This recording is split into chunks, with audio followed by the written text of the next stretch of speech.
To start, you want to fill a bucket of water that can submerge fully your block. The reason is because if you just run water, it'll create pockets of dry foam. If you drop your dry foam into water where it can fully submerge, you'll know that all the water would have gone in naturally. So I have already filled up a bucket of water and I'm going to drop the foam in and let it sink on its own.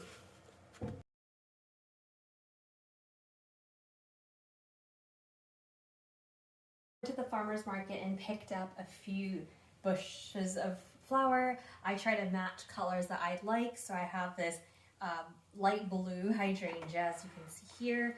I also have some dahlias in this sort of purple, pink, fuchsia color, and then I have some of these, I actually don't know what the name of these are called, but they're like white flowers, and they were recommended to me by the guy who sold it. And then I didn't end up buying any leaves. I wanted to get some eucalyptus or some dusty millers, but I ultimately just end up picking some off from my garden. I just snipped some greens off. So I'm going to take that block now out of the water and, oh, careful because it's heavy and there's tons of water in here. And then I'm going to plop it into here. It's actually softened. So at this point, it's actually, you can cut into it very easily. But you do have to be careful because it can crumble under pressure because it's now very soft. And you'll get these like green stuff in your hands, but it's fine. So this doesn't fit my block perfectly, but I'm not going to add to the side of it. I'm just going to leave it alone. You can if you wanted to fill it up all the way. So the first thing I'm going to do is look at some of the bigger flowers and where I want to arrange them. So I have my little shears here. I think the biggest flowers here would be my hydrangeas. So I'm going to just kind of grab one of those out. Let's see. You can kind of see how tall you want these to be. Now, if your flower is full of leaves, you might want to take them out because they will get in the way when you stab it into your foam. So if I wanted this, you know, hydrangea sort of right in the center or like around, I will have to cut it down because you can see right now it's too tall. So you can kind of use the outside as a way of like how much you have to cut.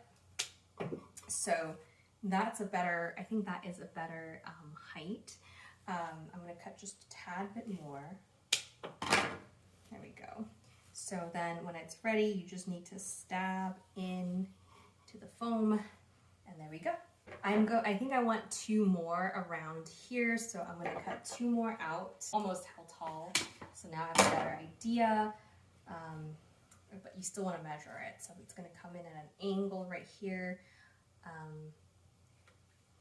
Right there, right? And then I can stab it in here. What you don't want to do is once it's in, you don't really want to take it out or move it around. So you kind of have to be pretty sure where you want them to go.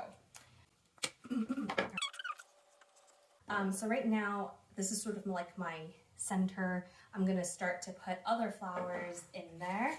So I can put some of these dahlias.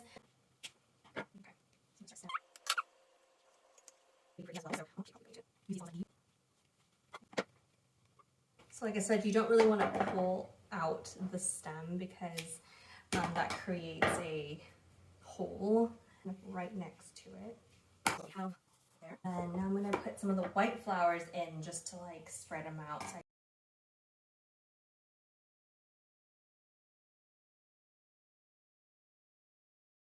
So it comes to a point where you can't really see the foam anymore. So what you'll have to do is just kind of do it by feel. To this Malle Fleur. So let's see if it'll fit. Here we go.